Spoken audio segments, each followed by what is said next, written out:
지난 시간 우리는 이 몸의 부활을 함께 살펴봤습니다. 첫째 부활을 경험한 성도는 이 두 번째 부활을 기다립니다. 이 첫째 부활은 무엇입니까? 영혼의 부활이죠. 그러면 두 번째 부활이 무엇이겠습니까? 바로 몸의 부활입니다. 그러니까 영혼의 부활을 경험한 자는 몸의 부활을 기다리는 것이죠. 육체의 부활은 영혼의 부활을 경험한 자만이 이 소망할 수 있는 것입니다. 그러니까 예수 그리스도로 말미암아 거듭난 성도만이 몸의 부활을 믿을 수 있으며 또 이 고백을 할 수 있는 것이죠. 물론 성경은 신자와 불신자의 부활을 함께 교훈하고 있습니다. 그러나 부활하여 입는 이 몸이 서로 완전히 다르다라고 하는 것을 확인했었죠. 성도는 부활을 통해서 둘째 아담이신 예수와 같이 영광스러운 몸을 입습니다. 그래서 영광의 자리에서 거룩하신 하나님과 함께 거하게 되는 것이죠. 그러나 반대로 여러분 불신자들은 어떻습니까? 옛 아담의 몸으로 부활을 합니다. 때문에 죄로 타락한 이 아담의 몸을 입고서 하나님의 정죄와 하나님의 심판을 받는 것이죠. 그러니까 신자와 불신자의 마지막은 여러분 극과 극인 것입니다. 모든 자가 하나님의 심판대 앞에 서게 됩니다. 그런 점에서 성도와 이 불신자의 차이는 심판의 여부가 아니라 심판을 받는 시기의 차이다, 그렇게 이야기를 해도 틀리지 않습니다. 매도 먼저 맞는 것이 낫다고 했죠. 여러분 성도는 이 땅에서 그 심판을 받는 것이지만 불신자는 마지막 날 그 모든 심판을 받습니다. 그래서 신앙을 갖고 사는 우리의 인생이 만만치 않은 것이죠. 여러분 신앙생활을 하실수록 어떠십니까? 인생의 문제도 좀 줄어들고 계획한 것들이 좀 잘 풀리는 것 같으십니까? 오히려 그 반대시죠. 신앙의 연수가 쌓일수록 내 인생이 좀 편해질 법도 한데 우리의 인생에는 이 고난이 그치지가 않습니다. 그것은 이 땅에서 우리가 지나야 할 이 고난의 과정, 즉 심판이 있기 때문에 그렇습니다. 분명 그 고난은 여러분 지나가는 것이 간단하지가 않습니다. 너무나도 힘이 들기도 하고 때로는 어렵게 느껴지기도 합니다. 그래서 좀 포기하고 싶은 그런 마음이 들 때도 있죠. 그러나 그럼에도 불구하고 그 고난과 심판으로 인해서 우리는 죽지 않습니다. 왜 그런 줄 아십니까? 우리가 영생을 소유한 자이기 때문에 그렇습니다. 사실 부활과 이 영생은요 서로 떼서 이야기하기가 매우 어렵습니다. 그만큼 서로 긴밀한 관계를 가지고 있죠. 그래서 사도신경 역시 부활 뒤에 무엇을 다룹니까? 영생을 다룹니다. 이제 사도신경의 마지막 시간입니다. 우리가 고백할 마지막 주제는 바로 영생입니다. 나는 영생을 믿습니다. 여러분 그동안 들었던 거 좀 기억나십니까? 이제 지난주 설교도 잘 기억이 안 나는데 이렇게 물어보면 조금 기억이 안 나실 수가 있겠죠. 그래서 잠시 한 번만 좀 정리를 하고 한번 오늘 내용을 다루도록 해보겠습니다. 패드를 잠깐 한번 넘겨주시겠어요? 패드 보이십니까? 네, 보이세요? 우리가 사도신경을 고백을 합니다. 제일 먼저 무엇을 고백합니까? 성부, 성자, 성령 중에 성부 하나님을 고백합니다. 성부 하나님에 대해서는 크게 세 가지를 고백을 했었죠. 창조주이심을 고백했고, 전능하심을 고백했고, 우리의 아버지가 되심을 고백했습니다. 그리고 성부 다음에 성자 예수 그리스도에 대해서 이제 고백을 합니다. 근데 성자에 대해서는 먼저 소개가 나옵니다. 소개는 총 4가지가 나오죠. 예수, 그리스도, 주, 유일한 아들이죠.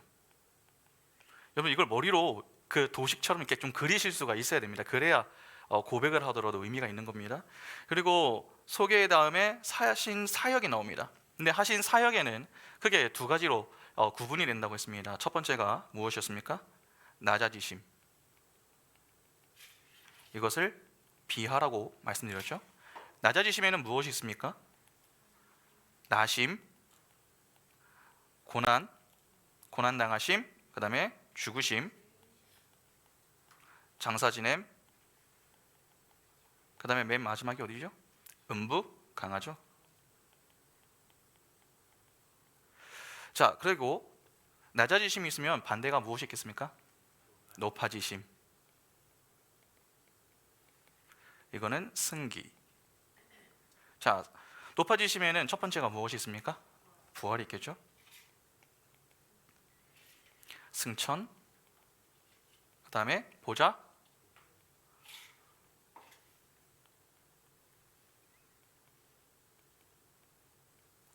우편에 앉아 계심, 그리고 뭐하죠? 마지막에 심판을 오시죠? 그러면 헷갈리시면 안 됩니다. 자, 성자 다음에 그 다음에 우리가 했었던 것이 성령. 나는 성령을 믿습니다. 자, 근데 이 성령을 믿습니다. 그 연장선상에서 쭉 나오는 것들이 무엇이 있습니까? 나는 교회를 믿습니다.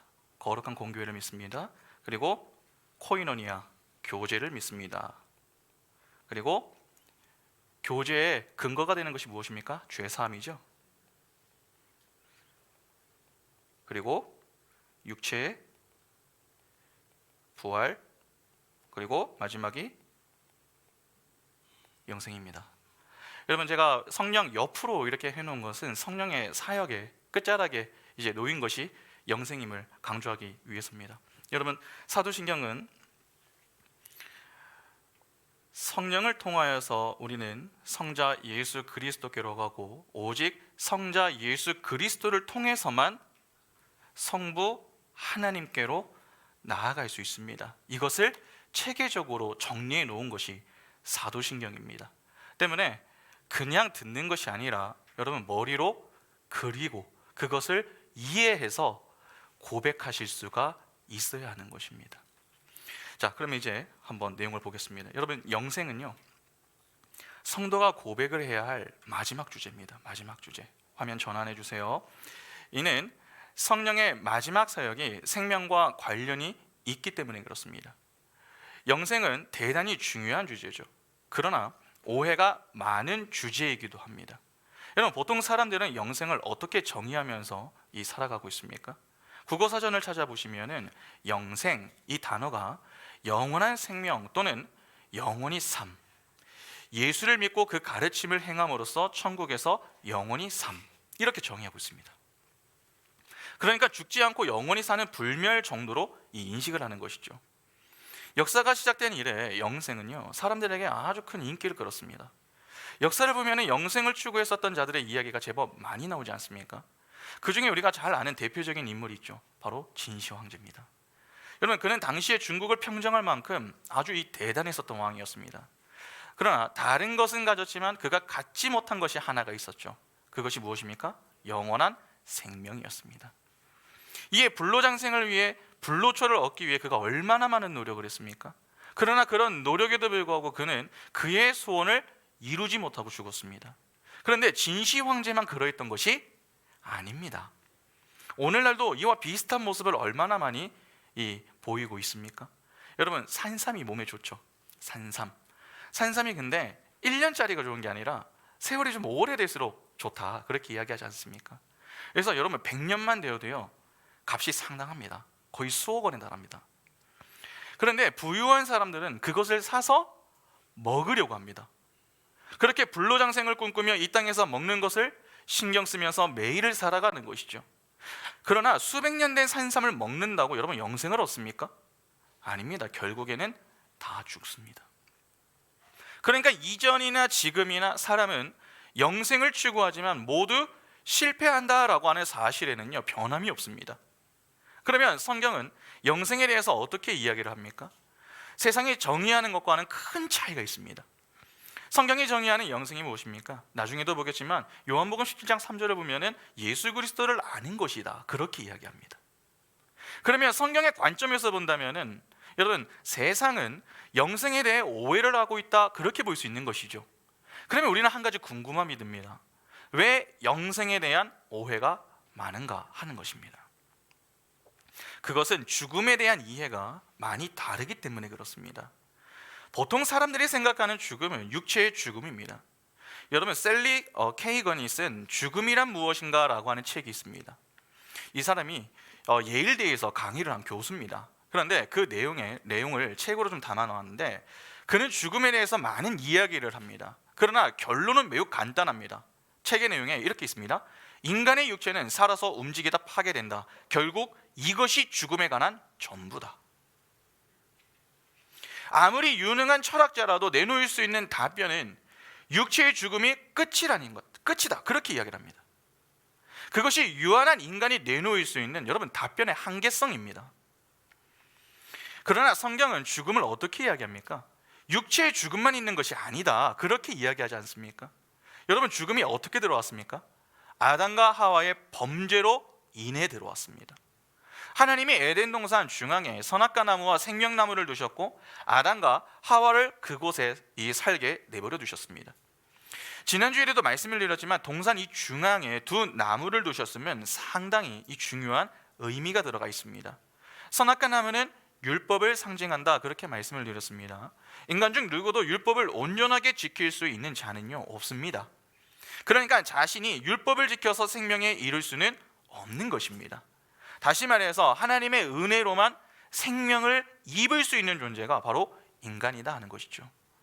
그런 은혜 아래 거할 때에만 인간이 누릴 수 있는 게 여러분 생명이고 안식입니다. 그리고 그 안식 속에서 나타나게 되는 것이 하나님의 영광인 것이죠. 여러분 하나님은 신이고 인간은 피조물입니다. 신과 피조물이 함께 해야 하는데 그 차이가 너무나도 큰 것입니다. 하나님은 전능하신 분이십니다. 반면에 인간은 티끌에 불과합니다. 아담이 왜 흙으로 지어진 줄 아십니까? 하나님과 피조물의 차이를 정확하게 보여주기 위해서입니다. 그런데 하나님이 티끌에 불과한 이 아담을 피조물의 왕으로 택하셨습니다. 그래서 아담은 모든 피조물을 다스리고 정복하여 하나님 앞에서 자신의 티끌됨을 순종으로 보여야 했죠. 그렇게 그가 하나님 앞에서 자신의 신분을 확인하고 겸손히 하나님의 말씀에 순종을 할 때에 그 속에서 일어나는 게 여러분 안식이었습니다. 그리고 그 자리에서 하나님의 영광이 나타나게 되는 것이었죠. 하나님 편에서는 그분과 함께 살 이 존재인 인간들에게 왜 인간이 하나님의 자리를 넘보면 안 되는가, 그것을 가르치셔야 했습니다. 피조물은 원래 티끌이기 때문에 하나님과의 연합이 끊어지게 되면 그냥 티끌로 돌아가야 한다라고 하는 것을 죄와 사망이라는 소품을 들어 설명해 주시는 것이죠. 이에 하나님은 자기 백성이 당신의 생명으로만 살아가야지 하나님을 떠나 다른 것을 의지하고 스스로 선악을 판단하며 자신을 주인 삼아 살게 되면 그것이 죽은 상태임을 가르치신 것입니다. 그게 바로 두 나무의 이야기입니다. 아담이 살아있는 존재가 된 것을 가만히 한번 생각해 보시기 바랍니다. 여러분 성경은 그가 흙으로 지음을 받았을 때에 살아있었다 그렇게 이야기합니까? 그렇게 이야기하지 않습니다. 창세기 2장 7절에 보시면 여호와 하나님이 땅에 흙으로 사람을 지으시고 생기를 그 코에 불어 넣으시니 사람이 생명이 되니라. 하나님의 은혜가 그에게 임했을 때에 그때 그가 생명이 되었습니다. 이는 생명은 오직 하나님의 일방적인 은혜로만 주어진다라고 하는 것을 미리 보여주시는 것이죠. 여러분 교회도 이와 똑같은 원리로 태어나는 것 아닙니까? 그러면 죄의 삭신 사망이라고 하는 것이 도대체 무엇입니까? 육의 죽음만이 아니라 영의 죽음도 함께 이야기하는 것입니다. 하나님의 은혜를 상실한 상태, 하나님과의 관계가 끊어진 상태를 바로 죽음이라고 하는 것입니다. 그러니까 모든 인류는 이 문제로 신음을 하게 된 것이죠. 그런데 문제는 이 문제를 인간 편에서는 스스로 해결을 할 수가 없었다는 데 있습니다. 죄인이 죄의 문제를 해결할 수 없는 일 아닙니까? 생명이 없는 자가 어떻게 생명을 얻습니까? 불가능한 일입니다.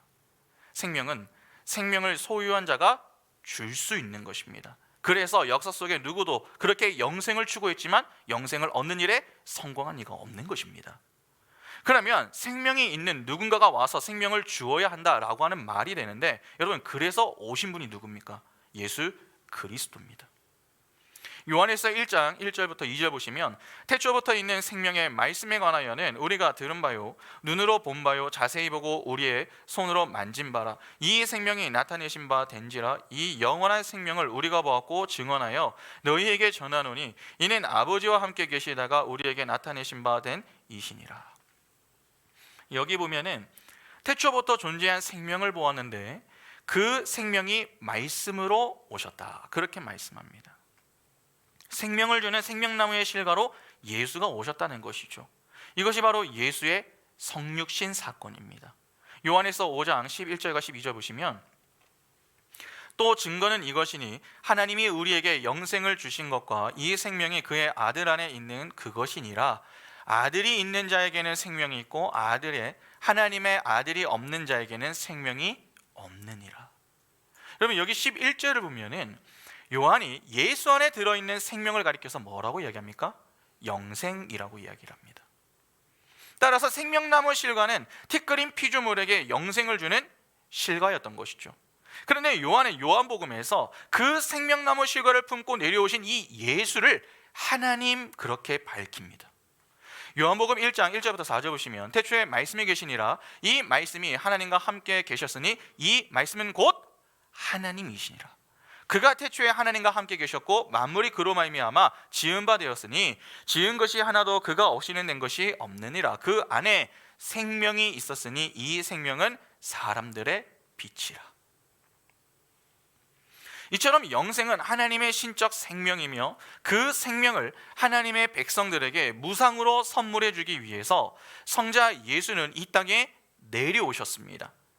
흙이 어떤 자격이나 공로가 있어서 아담이 된 것이 아닌 것처럼 영생은 티끌인 인간에게 은혜로, 공짜, 즉 선물로 주셔야 하는 것입니다. 왜냐하면 어떤 피조물도 하나님의 생명을 얻을 수 있을 만한 것을 내놓을 수가 없기 때문에 그렇습니다. 흙은 그냥 죽어 있었을 뿐입니다. 그래서 하나님은 영생을 값없이 주실 수밖에 없으셨죠. 이 세상의 모든 것을 다 팔아도요, 영생을 살 수 없습니다. 영생은 그만큼 소중한 것입니다. 그래서 하나님이 직접 그 소중한 것을 우리에게 선물하시는 것입니다. 그런데 티끌들이 자기들의 힘으로 그 영생에 도달해 보겠다, 그렇게 나선 것이죠.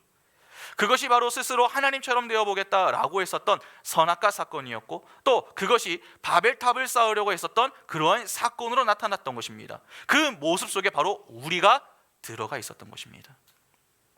그런데 하나님이 그 자리에서 우리를 건져내신 것이죠. 하나님은 티끌들에게 하나님의 생명을 선물하기 위해서 큰 손해를 감수하셔야 했습니다. 여러분, 잘 한번 생각해 보시기 바랍니다. 예수께서 성육신 하셨습니다. 그분 편에서는 굳이 성육신 하실 이유가 무엇입니까? 그분은 하늘나라의 왕입니다. 그러니까 성육신은 그 하늘나라의 그 모든 영화를 포기한 것과 다르지가 않죠. 우리가 어떤 자격이 되거나 사랑을 받을 만한 모습을 보인 게 없습니다. 요구가 있었던 것도 아닙니다. 그냥 일방적인 은혜로 내려오신 것입니다. 그런데 그렇게 해서 오신 예수의 인생이 어떠했습니까? 고난의 연속이었습니다. 섬김을 받으셔야 할 분이 도리어 섬기셨습니다. 마가복음 10장 45절 보시면, 인자가 온 것은 섬김을 받으려 함이 아니라 도리어 섬기려 하고 자기 목숨을 많은 사람의 대속물로 주려 함이니라. 그 섬김의 절정은 십자가에 매달려 죽임당하는 것으로 나타났죠. 세상의 가치관으로 보면 이는 엄청난 손해에 해당합니다. 그러나 그것은 하나님 나라에서 사는 자들의 행동 양식과 삶의 원리였습니다. 그러면 그분이 왜 그렇게 고난을 당하셨으며 십자가에서 자기 목숨을 내어주신 이유가 도대체 무엇입니까?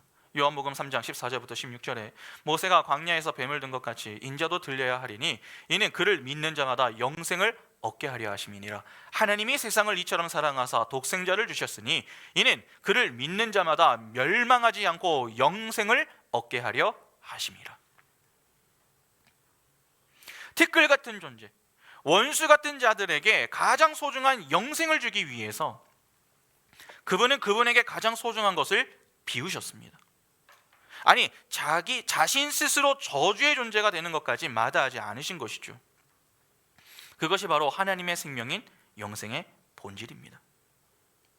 하나님은 당신의 택한 백성들에게 바로 그 영생을 주셔서 당신이 누리시는 하늘의 그 모든 것을 다 누리게 해주시며 함께 교제하고 연합하여 사시기로 작정하셨습니다.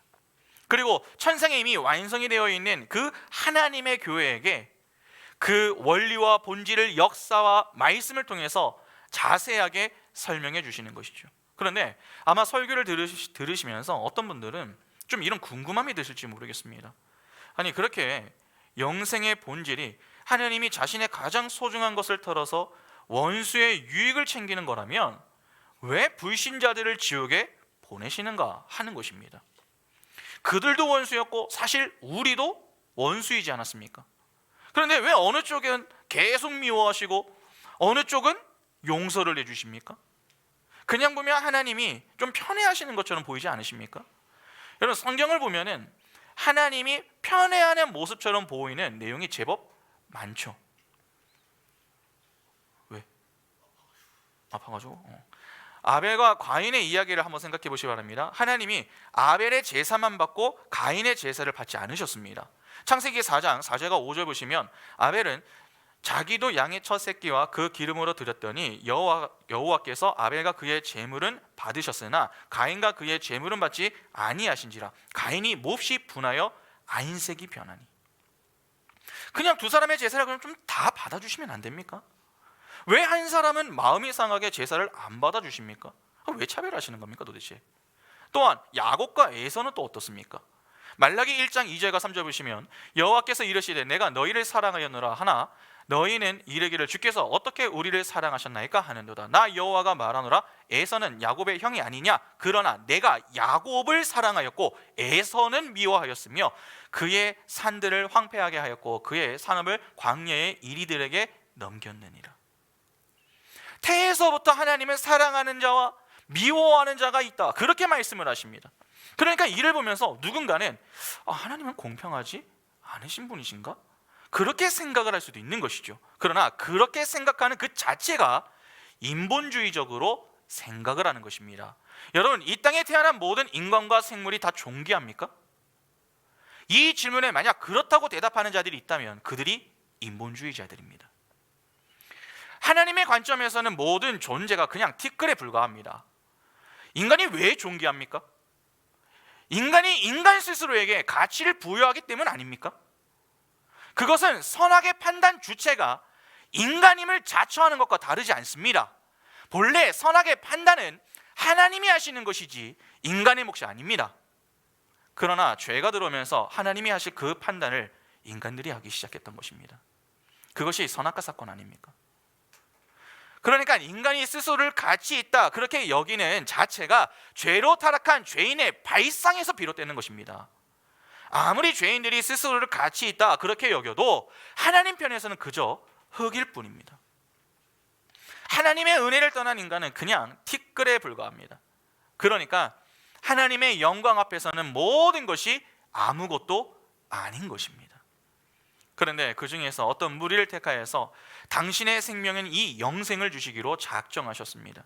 그리고 그 나머지 먼지들은 그냥 소품으로 사용을 하시죠. 그 소품을 사용하여 자기 백성을 교훈하는 수단으로 사용하시는 것입니다. 여러분, 에베소서 2장 1절 보시면 이렇게 말씀하죠. 그는 허물과 죄로 죽었던 너희를 살리셨도다. 여기 보면 하나님을 알지 못하는 모든 인간을 죄로 허물로 죽은 자라고 합니다.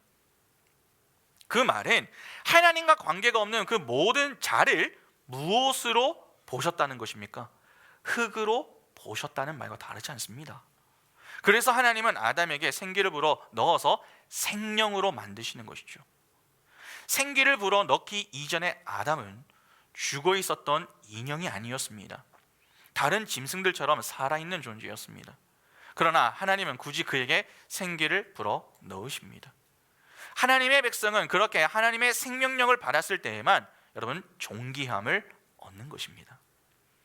그렇게 하나님의 생명력으로 하나님 나라의 백성이 되는 이들은 이미 창세전에 모두 결정이 되어 있습니다. 디도서 1장 1절과 2절 보시면 하나님의 종이요 예수 그리스도의 사도인 나 바울이 사도된 것은 하나님이 택하신 자들의 믿음과 경건함에 속한 진리의 지식과 영생의 소망을 위함이라. 이 영생은 거짓이 없으신 하나님이 영원 전부터 약속하신 것인데, 언제 약속하셨다고요? 영원 전부터. 이렇게 영생은 하나님이 영원한 때 전부터 약속을 하셨던 것입니다.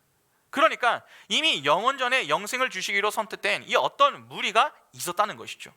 그러면 그 나머지는 어떻게 되는 것입니까? 그냥 멸망인 것입니다.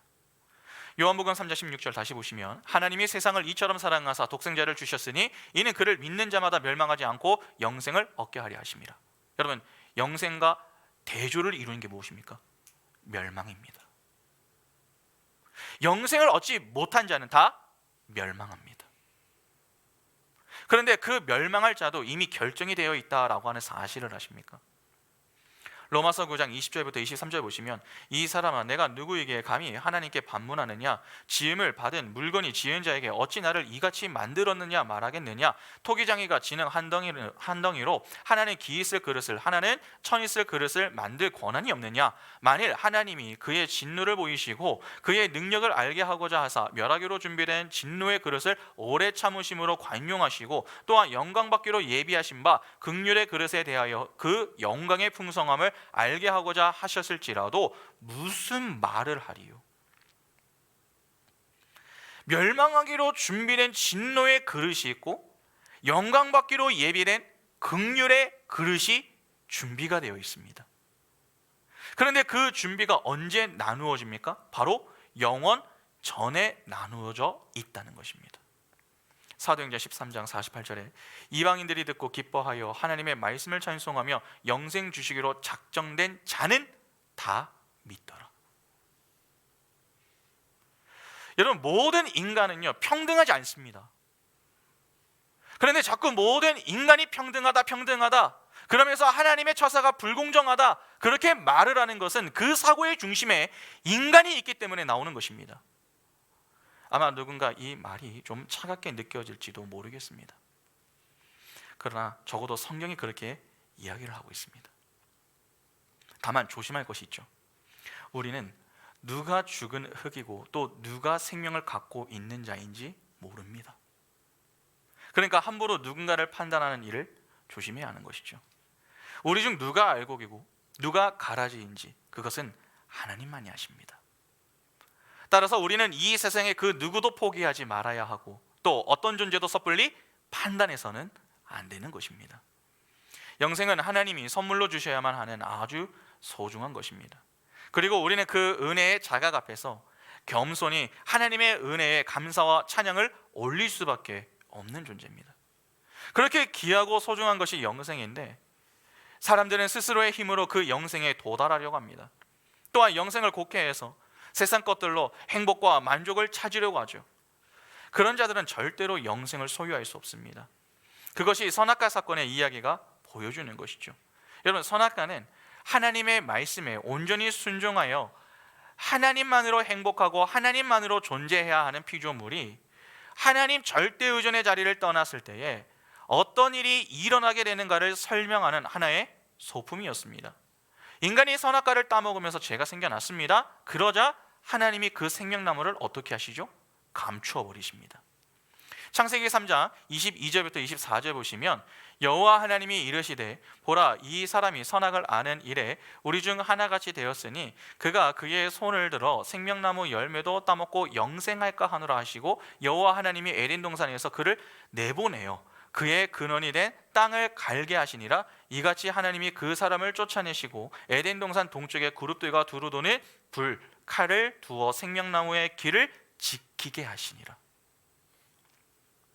여기 보면 인간이 선악을 아는 일과 선악을 판단하는 일이 하나님처럼 되면은 그것이 죄가 된다라고 나옵니다. 그 상태가 영생의 반대인 멸망의 상태인 것입니다. 그래서 하나님은 그런 이들에게 영생의 나무를 감추어 버리시는 것이죠. 죄인들에게 자신을 감추시는 하나님은 여러분 성경 곳곳에서 반복하여서 나옵니다. 하나님이 감추신 곳에 인간이 억지로 들어가려고 하면은 죽게 됩니다. 그래서 하나님이 거룩한 곳에 함부로 발을 들이지 말라 그렇게 말씀하시기도 하고 또 거룩한 곳에는 신을 벗고 그렇게 올라와라 그렇게 나와라 그러한 말씀을 하시기도 하시고 또 더 나아가서는 지성소의 경우 누구나 못 들어가도록 막으시는 이유도 바로 그러한 이유 때문입니다. 지금 하나님 자신이 화형검과 그룹의 역할을 하고 계십니다. 왜 그렇습니까? 하나님을 떠나 자신들이 인생의 주인이 되어 선악을 판단하는 주체가 된 그런 존재들은 절대 하나님과 연합하여 영생에 이룰 수 없음을 보여주시는 것입니다. 그런 자들은 하나님 앞에서 그냥 흙일 뿐입니다. 그들은 절대 하나님의 생명에 근접할 수가 없습니다. 하나님 앞에서 뒷거리 되지 못하는 자들은 절대 하나님과 연합할 수도 없고 또 영생을 누릴 수도 없습니다. 그 현실을 이사야는 이렇게 이야기합니다. 이사야 6장 9절과 10절에 여호와께서 이르시되 가서 이 백성에게 이르기를 너희가 듣기는 들어도 깨닫지 못할 것이요 보기는 보아도 알지 못하리라 하여 이 백성의 마음을 둔하게 하며 그들의 귀가 막히고 그들의 눈이 감기게 하라. 염려하건대 그들이 눈으로 보고 귀로 듣고 마음으로 깨닫고 다시 돌아와 고침을 받을까 하노라 하시기로. 하나님이 선지자를 보내시면서 그들의 눈과 귀를 막아버려라, 그렇게 말씀을 하십니다. 그들은 그 상태로 절대로 하나님께 돌아와 고침을 받을 수가 없다는 것이죠. 두루도는 화영검으로 막아버린 생명나무의 모습입니다. 이 말씀을 예수께서 그대로 인용하십니다. 마태복음 13장 10절부터 보시면 제자들이 예수께 나와 이르되 어찌하여 그들에게 비유로 말씀하시나이까? 대답하여 이르시되 천국의 비밀을 아는 것이 너희에게는 허락되었으나 그들에게는 아니 되었나니 무릇 있는 자는 받아 넉넉하게 되되 없는 자는 그 있는 것도 빼앗기리라. 그러므로 내가 그들에게 비유로 말하는 것은 그들이 보아도 보지 못하며 들어도 듣지 못하며 깨닫지 못함이니라. 이사야의 예언이 그들에게 이루어졌으니 일렀으되 너희가 듣기는 들어도 깨닫지 못할 것이요 보기는 보아도 알지 못하리라.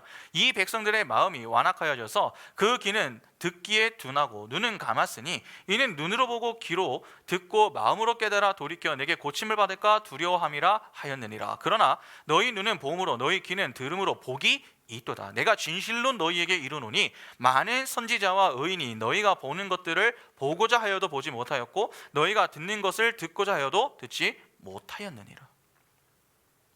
생명나무 실과의 영생을 품은 예수가 오셨는데 그분을 아무도 알아보지를 못했습니다. 왜냐하면 그분이 자신을 숨기셨기 때문에 그렇습니다. 예수께서 하나님 나라와 복음을 여러분 비유로 말씀하셨던 것도 바로 그러한 이유에서였습니다. 멸망할 자들에게 생명나무 실과를 감추어 버리시는 것입니다. 그리고 창세전에 택하신 당신의 백성들에게만 믿음이라고 하는 것을 허락하셔서 그들의 눈과 귀를 열어 그들에게만 복음을 드려 주시겠다고 하시는 것이죠. 그것을 여러분 복음의 은닉성이라고 이야기를 합니다. 은닉성. 이 때문에 우리가 한 자리에서 같은 말씀을 들어도 누군가는 깨닫지만 그렇지 못한 자도 있는 것입니다. 성령이 없는 자는요 아무리 이 자리에 나와서 설교를 들어도 깨달음이 없습니다. 그냥 무미건조한 것이죠. 뭐 윤리 도덕적인 깨달음은 있을 수 있습니다. 그러나 그 말씀에 함유된 진리에 대해서는 깨닫지 못합니다. 말씀을 깨닫지 못하기 때문에 여러분 믿음이 안 생깁니다. 그러면 믿음이 없으니 무엇도 없겠습니까? 삶의 변화도 없습니다. 여러분 복음서를 보면 예수께서 자신을 숨기시는 사건이 여러 번 등장하죠. 그 모든 것이 다 화영검으로 가려진 생명나무의 모습인 것입니다. 그렇게 영생의 근원이신 예수가 세상에게는 감추어져 있는 분이십니다. 그리고 그들에게는 영원히 당신의 생명을 감추실 것입니다. 그런데 그렇게 감추어진 예수를 보는 사람들이 생겼습니다. 그들이 바로 제자들로 상징이 된 교회인 것이죠. 조금 전에 읽은 17절을 보면 많은 선지자와 제자들이 지금 보고 있는 예수를 보고자 해도 보지 못하였고 듣고자 해도 못 들었다, 그렇게 말씀했습니다. 그런데 그 영생의 열매이신 예수가 제자들에게 나타나 버리신 것입니다. 제자들이 무슨 노력을 한 것도 아니고 뭐 대단한 재능이나 열심을 갖고 있었던 그러한 자들도 아니었습니다. 그런데 그냥 불가항력적인 은혜로 생명이 그들의 삶에 뚫고 들어와 버린 것이죠. 인간의 그러한 방식으로만 영생의 상태로 존재할 수 있다고 하는 것을 보여주시는 것입니다. 여러분 그것을 십자가에서 보여주시죠. 생명나무를 가리고 있었던 그 성도의 휘장이 여러분 예수의 십자가의 죽음으로 위에서 아래로 찢어집니다. 생명나무의 열매 즉 영생은 우리에게 바로 그러한 은혜의 방법으로만 수여될 수 있음을 보여주는 것입니다. 위에서 아래로. 그러니까 위에서 우리 아래에 있는 우리에게 뚫고 들어와야만 누릴 수 있는 게 무엇이라는 것입니까? 영생이라는 것입니다. 그런데 요한은 그 예수를 가리켜 말씀이라고 하죠. 로고스. 따라서 하나님의 말씀 또한 세상 사람들에게는 감추어진 비밀이어야 하는 것입니다. 세상 사람들은 도무지 못 알아들어야 합니다. 그들은 절대 복음에 수긍할 수가 없습니다. 그래서 성도가 그렇게 외로운 것입니다. 우리가 진짜인지 가짜인지가 바로 여기서 구분이 될 수 있는 것이죠. 진짜는요, 복음에 반응을 합니다. 그리고 그 복음에 수긍을 합니다. 그러나 가짜는요, 들어도 수긍은 안 합니다. 그냥 무시합니다. 그런 점에서 우리는 어떻습니까? 복음을 수긍하는 쪽입니까? 아니면 가볍게 무시하는 쪽입니까? 로마서 16장 25절부터 27절 보시면 나의 복음과 예수 그리스도를 전파함은 영세 전부터 감추어졌다가 이제는 나타내신 바 되었으며 영원하신 하나님의 명을 따라 선지자들의 글로 말미암아 모든 민족에 믿어 순종하게 하시려고 하신 알게 하신 바 그 신비의 계시를 따라 된 것이니 이 복음으로 너희를 능히 경고하게 하실 지혜로우신 하나님께 예수 그리스도로 말미암아 영광이 세세 무궁하도록 있을지어다. 아멘. 여기도 보면 생명나무이신 예수와 그분을 설명하는 복음이 영원 전부터 감추어져 있다, 그렇게 이야기를 합니다. 이는 인간 측에서 영생에 도달할 수 있는 길은 영원 전부터 이미 불가능으로 차단이 되어 있었다라고 하는 말입니다. 그래서 피조물인 인간이 영생을 얻기 위해서는 여러분 아무것도 할 수 있는 것이 없는 것입니다. 피조물은 반드시 하나님 앞에서 완전한 이 순종의 상태가 되어 은혜로 선물로만 영생을 받아 누릴 수 있는 것입니다. 그런데 중요한 게 있습니다. 예수께서는 신자가 이 땅에서 이미 영생을 얻은 사람이라고 말씀합니다. 이는 성도가 이 땅에서 무엇을 누릴 수 있다는 말입니까? 영생을 누릴 수 있다는 말입니다. 요한복음 5장 24절에 내가 진실로 진실로 너희에게 이르노니 내 말을 듣고 또 나 보내신 이를 믿는 자는 영생을 얻었고 심판에 이르지 아니하나니 사망에서 생명으로 옮겼느니라. 본질을 유의해서 보면 얻을 것이다, 미래형이 아닙니다. 미래 시제가 얻었다, 과거입니다. 과거 시제. 영생은 천국에서 사는 영원한 삶을 말하는 것 아닙니까? 그런데 성경은 이 땅에 하나님 나라가 뚫고 들어와 있는 상태다, 그렇게 이야기를 합니다. 그래서 성도는 이 땅에서 영생을 살 수 있어야 하는 것입니다. 이를 위해 주어진 것이 바로 믿음입니다. 믿음은 눈에 보이는 현상에서 눈을 들어 눈에 보이지 않는 실체를 볼 수 있는 눈을 이야기합니다. 따라서 믿음을 소유한 이들은 자신들의 특글됨을 자각하고 인정하고 그 위에 부어진 하나님의 은혜와 사랑에 반응하므로 이제는 그 교만의 자리에서 내려와 오직 예수 그리스도의 십자가만을 의지하여 영생을 얻을 수 있음을 고백하는 자로 지어지게 되는 것입니다.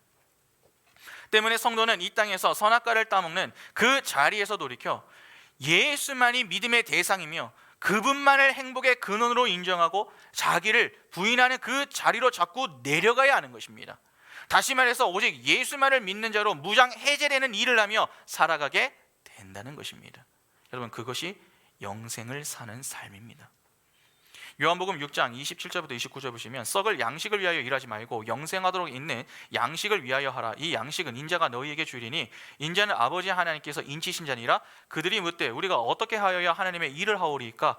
예수께서 대답하여 이르시되 하나님께서 보내신 일을 믿는 것이 하나님의 일이니라 하시니. 우리가 이 땅에서 하게 될 하나님의 일은 간단합니다. 오직 예수를 믿는 일 밖에는 없습니다. 그 상태가 선악과를 따먹는 일에 동참하지 않고 생명나무에 다다른 하나님 나라의 백성의 모습인 것입니다. 우리가 영생의 본체이신 예수를 알지 못하고 그분을 보내신 하나님의 능력과 은혜와 사랑을 알지 못하며 여전히 우리의 힘을 의지하고 세상의 것들을 얻어 행복을 찾으려고 한다면 여러분, 그것은 멸망의 자녀의 신세에 불과한 것입니다. 그래서 요한은 영생을 하나님과 예수를 아는 것이다, 그렇게 정의하는 것입니다. 요한복음 17장 2절과 3절 보시면 아버지께서 아들에게 주신 모든 사람에게 영생을 주게 하시려고 만민을 다스리는 권세를 아들에게 주셨음이로소이다. 영생은 곧 유일하신 참 하나님과 그가 보내신 자 예수 그리스도를 아는 것이니이다. 그런데 어떠십니까? 성경에서 교훈하는 그 영생의 삶이 잘 사라지십니까? 생각보다 잘 안 사라집니다. 그래서 요한은 하나님의 선택에 의해서 이미 거듭나고도 영생의 의미를 잘 모르고 여전히 세상 사람과 같이 사는 자들이 있다, 그렇게 성경에 기록을 합니다. 요한일서 5장 13절에 내가 하나님의 아들의 이름을 믿는 너희에게 이것을 쓰는 것은 너희로 하여금 너희에게 영생이 있음을 알게 하려 함이라. 요한복음 20장 30절과 31절에 예수께서 제자들 앞에서 이 책에 기록되지 아니한 다른 표적도 많이 행하셨으나 오직 이것을 기록하면 너희로 예수께서 하나님의 아들 그리스도이심을 믿게 하려 함이요 또 너희로 믿고 그 이름을 힘입어 생명을 얻게 하려 함이니라. 영생을 얻었다라고 하면서도 여전히 영생의 생과는 무관하게 살아가는 이들이 있습니다. 그래서 그들에게 필요한 게 도대체 무엇입니까? 바로 성경입니다. 그 무지의 자리로 향하는 것이, 여러분, 성경이 그 무지의 자리에서 벗어나도록 하는 것이 성경이며 하나님의 말씀이라는 것입니다. 그 말은 너희는 말씀을 잘 배워 너희에게 영생이 있음을 알고 영생을 가진 자처럼 살아라 하는 말과 동일한 것입니다. 따라서 우리는 매주 선포되는 말씀과 성경의 묵상을 통해서 우리에게 영생이 있음을 수시로 확인을 해야 합니다. 그리고 그 말씀의 힘으로 이 땅에서 영생을 살아야 하죠. 우리의 열심과 노력으로 영생을 살라는 말이 아닙니다. 우리는 이미 영생 안으로 들어와 있다라고 하는 것을 확인하라 하는 것입니다. 그때 우리는 하나님의 열심에 의해서 이미 영생을 살고 있음을 알게 된다라고 하는 말입니다. 여러분, 영생은 하나님과의 관계가 회복된 상태로 살아가는 것을 의미합니다. 사람들은 그냥 오래 사는 것을 복으로 여기지만 정말 그렇습니까? 여러분, 정말 그냥 오래 사는 게 복입니까? 만약 홀로 영원히 죽지 않고 산다면 그것은 기쁨보다는 슬픔에 가까울 수도 있습니다. 왜냐하면 사랑하는 사람들이 죽는 것을 그 옆에서 다 지켜보아야 하기 때문에 그렇죠. 성경에서 말하는 영생은 생명 있는 삶을 살아가는 것입니다. 영생을 소유한 자는 반드시 그 증거가 그러면 나타나야 되겠죠. 여러분, 성경에 등장하는 인물들을 잘 한번 보시기 바랍니다. 요한복음 4장에 나오는 사마리아 여인을 잘 아시죠? 대낮에 예수께서 물을 뜨러 온 그녀를 만나주시면서 대화를 나누셨습니다. 호경아, 앞에 보고. 그때 예수께서 그녀에게 하신 말씀이 무엇입니까? 요한복음 4장 14절에 내가 주는 물을 마시는 자는 영원히 목마르지 아니하리니 내가 주는 물은 그 속에서 영생하도록 솟아나는 샘물이 되리라. 목마르지 않는 생수, 즉 영생을 주시겠다, 그렇게 말씀을 하십니다. 그리고 갑자기 주제가 예배로 전환이 됩니다. 여러분, 영생을 소유하면 어떤 증거가 나타나는 줄 아십니까? 예배를 생명처럼 여기는 현상이 나타납니다. 보통 많은 분들이 예배를 딱딱한 의무다, 그 정도로 생각을 합니다. 그러나 예배는요, 생명입니다. 그러면 예배가 생명이라면 오늘 우리에게 가장 고통스러운 것은 무엇이어야 합니까? 예배를 하지 못하는 것이 되어야 합니다. 예배를 하지 못하도록 누군가 방해를 하거나 또 막는 것이 가장 힘든 일이 되어야 하는 것입니다. 왜냐하면 예배가 곧 생명이기 때문에 그렇죠. 그런데 오늘 우리는 어떻습니까? 공부를 좀 못하거나 좀 게임을 못하는 것은 죽을 것 같은데 예배는 안 해도 살만하다, 그러한 생각이 들지 않으십니까? 여러분, 하나님이 아담을 에덴 동산에 두신 이유가 무엇 때문이었습니까? 경작을 하도록 하기 위함 때문이었습니다. 그 경작이라고 하는 단어 속에는 예배라고 하는 의미가 들어가 있습니다. 그러면 하나님이 아담을 에덴 동산에 두신 이유는 무엇입니까? 그가 하나님을 그곳에서 예배하게 하도록 그 자리로 하나님이 부르신 것입니다. 왜 예배합니까? 하나님께 영광을 돌리기 위해 하는 것입니다. 그러면 하나님께 영광을 돌리는 것을 통해서 우리는 무엇을 경험하게 되는 것입니까? 내가 생명을 소유한 자임을 확인하게 되는 것이죠. 여러분, 오해하지 마시기 바랍니다. 예배자는 착하게 사는 자가 아니라 하나님을 영화롭게 해 드리는 자입니다. 하나님의 말씀이라면 무조건 예라고 순종할 수 있는 자입니다. 저주의 말씀이라도 아멘, 죽으라 그렇게 말씀하셔도 아멘 할 수 있어야 합니다. 그렇게 그 말씀의 내용이 아닌 말씀을 하신 주체가 하나님이란 그 사실 앞에 믿음으로 순종할 수 있는 자가 영생을 소유한 자인 것입니다. 하나님은 바로 그런 자들의 중심, 즉 믿음을 보시고 칭찬하시는 것이죠. 여러분, 영생은 성령의 마지막 사역입니다. 그러면 우리는 성령의 인도를 받아서 반드시 무엇을 경험하는 자리에 서게 되는 것입니까? 영생을 경험하는 자리에 서게 되는 것입니다.